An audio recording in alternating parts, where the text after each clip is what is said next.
বন্ধুরা, আমার ইউটিউব চ্যানেলে আপনাদের স্বাগত। আমি আজ আমার জীবনের এক নতুন এক্সপিরিয়েন্স গল্প নিয়ে আপনাদের সামনে হাজির হয়েছি। এই গল্পটা বেশ পুরনো, জাস্ট লাইক এটা অ্যাডভেঞ্চার। মানে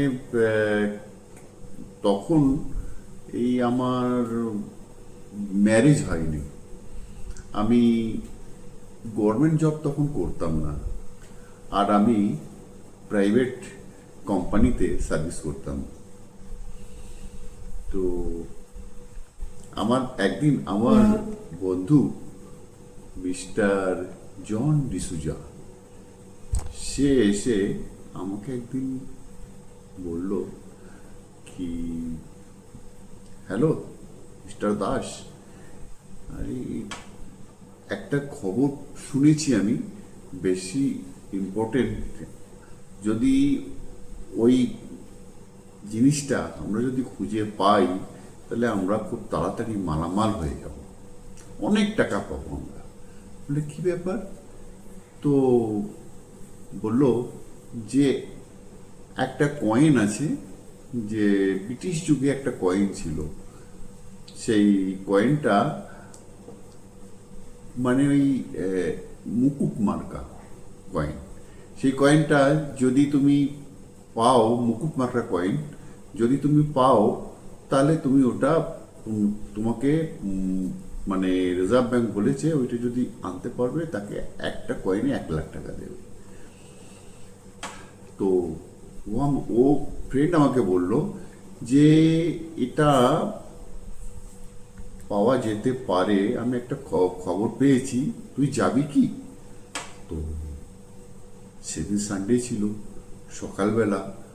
তো ঠিক আছে, আমি ওর সাথে যেতে রাজি হলাম। ও কিন্তু ফরেস্ট ডিপার্টমেন্টে চাকরি করতো, ফরেস্টে। তো ফরেস্টের রেঞ্জার ছিল, তো ফরেস্টের ব্যাপারে ওর অনেক নলেজ ছিল। তো অনেক রাস্তাঘাট, তারপর যে ফরেস্টে ছিল সেখানকার এর ব্যাপারে ওর অনেক ভালো পরিচিত ছিল এবং নলেজ ছিল ওর। তো যাই হোক, ও আমাকে বলতে আমি এক কথায় রাজি হয়ে গেলাম। আমরা ঠিক আছে, চলো চলে যাবো সাথে। তো ঠিক আছে, ওর কাছে ওই সময়, না এটা হচ্ছে ঘটনাটা হচ্ছে 90 সালের ঘটনা, 90 ঘটনা। ওর কাছে বুলেট ছিল ওই সময়। ওই সময় বুলেট থাকা মানে বিশাল ব্যাপার। তো আমরা দুজনে ওই বুলেটে চেপে ওই কয়েন খোঁজার উদ্দেশ্যে আমরা রওনা হলাম। এখান থেকে আমরা কার্গি রোডে গেলাম। কার্গি রোড বলে একটা স্টেশন আছে, যেটা অমরকন্টক এরিয়ার একটা প্রান্ত হচ্ছে কার্গি রোড। তো ওইখানটাকার ও রেঞ্জার হচ্ছে, তো ফরেস্টের। তো ওখানে ওর কটেজ আছে, বাংলো। সেখানে গিয়ে আমরা খাওয়া দাওয়া করলাম।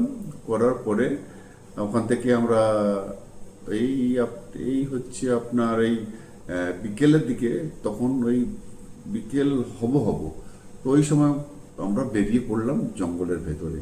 সেই যেখানটাতে ও আমাকে বলেছে যে পাওয়া যেতে পারে, সেই জায়গায় যাওয়ার জন্য উদ্দেশ্যে আমরা রওনা হলাম। আমি খুব জিজ্ঞেস করলাম যে এত রাত হয়ে যাবে, আর গভীর জঙ্গল, ওখানটাতে টাইগার, সাম্বার, হরিণ এবং অনেক কিছু, ভালুক, অনেক কিছু জঙ্গলে দেখা যায়। আর বিশাল গভীর জঙ্গল, আর সবচেয়ে হলো পাহাড়ি এরিয়া। আর পাহাড়ি এরিয়া মানে ঘাট এরিয়া। তো ওখানটাতে সচরাচর মানে সাধারণ পাবলিককে ওই এরিয়ায় যাওয়ার কোনো পারমিশন নেই। যেহেতু এ রেঞ্জার, সে আমাকে নিয়ে যেতে পারবে, এবং তাকে কেউ আটকাবে না, ফরেস্ট গার্ড। তো আমরা দুজনে তার উদ্দেশ্যে রওনা দিলাম। কিছু দূর যখন আমরা ওই রাতে সন্ধ্যা এই 7টা, 7টা কি 8টা হবে, তখন 8টার সময় আমরা যাচ্ছি। যেতে যেতে এটা জনমানব শূন্য, চাক পাখির ডাক, জঙ্গল। আর জঙ্গল মানে বিশাল গভীর জঙ্গল।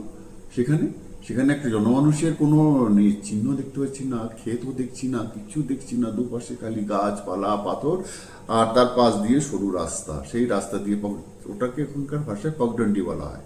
এই পগডন্ডি ধরে মানে পশু পাখি মানুষ চলাচল করার পরে যে রাস্তাটা হয় না, সেই রাস্তা।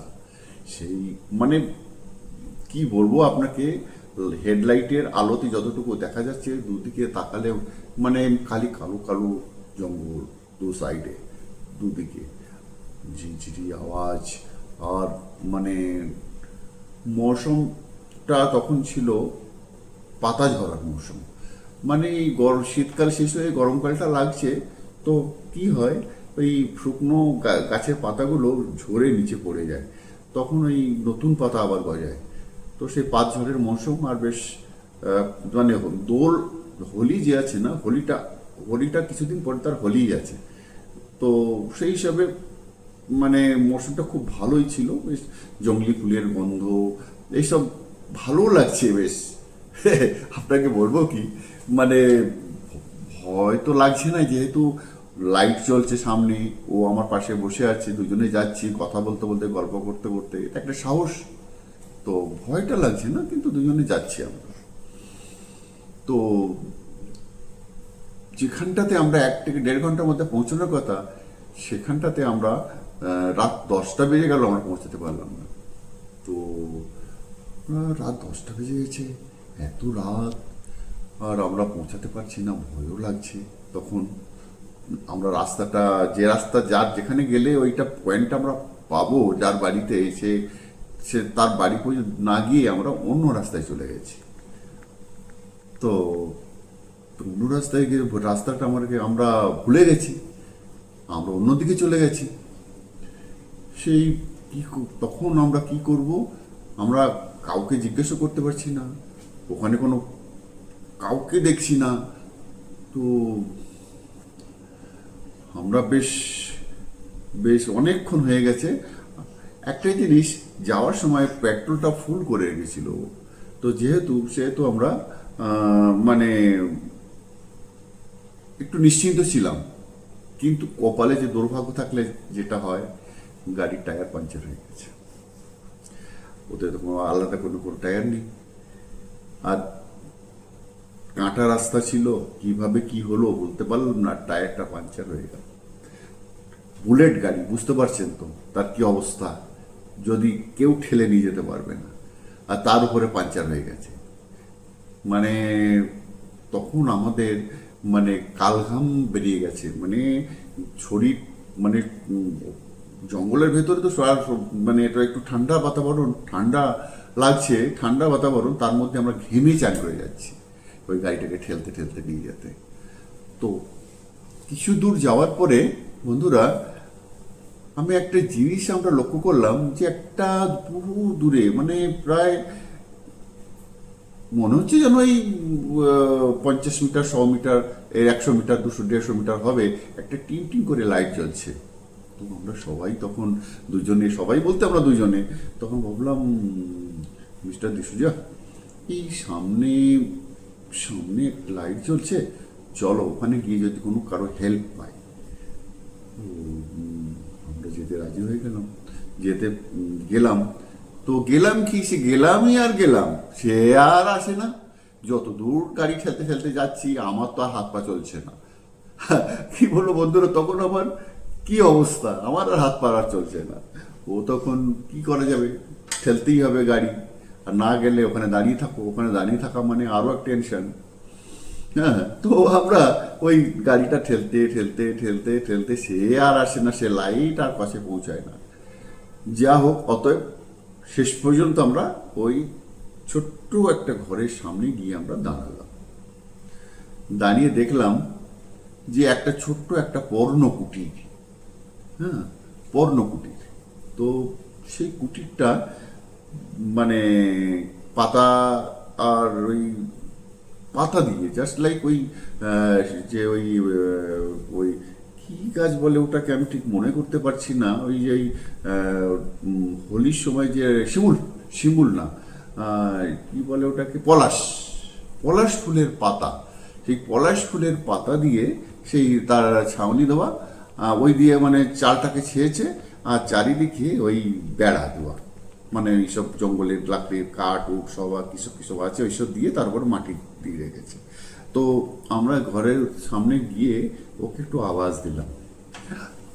আওয়াজ দেওয়ার পরে দরজাটা খুললো, খুলে দেখলাম 80-85 বছরের বয়স্ক এক বুড়ি মহিলা, একদম বুড়ি মহিলা। সে মানে 80-85 বছর, আমি কমই বলছি, মানে বেশি বলছি, আরো বেশি, মানে কম কি মানে আরো বেশি আর কি বয়স হতে পারে, আমি 80-85-90-এর মধ্যে আছে। তো আমাকে জিজ্ঞেস করলো কোন, ভেতর থেকে আওয়াজ আসলো। তো ওদেরকে লোকাল ভাষায় আমাকে বলছে। তো আমি তোকে উত্তর দিলাম যে আমরা এমনি ঘরের ভেতর থেকে কথা হচ্ছে, আমরা এমনি রাস্তা ভটকে গেছি, ভুলে গেছি, তো আমাদের গাড়ির টায়ার পাঞ্চার হয়ে গেছে, তো যদি আপনি যদি আমাকে কিছু হেল্প করেন, কিংবা আমাকে এই সকালবেলা হলে আমরা চলে যাব, যদি আপনারা আমাকে থাকতে দেন। কিছুক্ষণ পরে কিছু আওয়াজ আসলো না, তখন দুজনে আমরা বাইরে দাঁড়িয়ে আছি। তারপরে দেখলাম দরজাটা খড়খড় খড়খড় করলো। সেই দরজা কি বলবো আপনাকে, সেই দড়ি দিয়ে বেঁধে, পাতা লতা এইসব দিয়ে, আর এই প্লাস্টিক ছেঁড়া কাপড় এইসব ছিল আর কি। যাই হোক, দরজাটা খুললো। খোলার পরে, আচ্ছা বাবু আসো, আইয়ে, বলো আইয়ে, তুমন बैठो। তো ওদের ভাষায় আমাকে বললো যে এসে বসো। বসা জায়গায় কি, ও এক পাশে দেখলাম একটা হাঁড়ি রাখা আছে ছোট্ট, তলা নিচেরটা পুরো কালো, একটা ছোট্ট উনুন, মাটির উনুন, কাঠ দিয়ে একটু ভাত টাত রান্না করে, কিছু রান্না করে, এক দুটো তিনটে কাপড় ওর টানানো আছে। আর তো এক জায়গায় একটা বস্তা পাতা আছে, বললো এখানে গিয়ে একটু বসো। কিচ্ছু করার নেই তখন আমাদের কাছে। ওই রাতে আমরা কোথাও চিনি না, জানি না, আর যাই হোক ওই জঙ্গলের মাঝখানে একজনের থাকার আশ্রয় পেয়েছি, এটা যেন আমাদের কাছে যেন বরদান, মানে ভগবানের দান। আমাদের কাছে মনে হচ্ছে যেন একটা ভগবানের কৃপা ছাড়া কিছু হতে পারে না। যাই হোক, আমরা গিয়ে ওখানটাতে বসলাম। বসার পরে তখন আমাকে বলছে, বাবু আপনারা আপন ভুখে আসনা তো।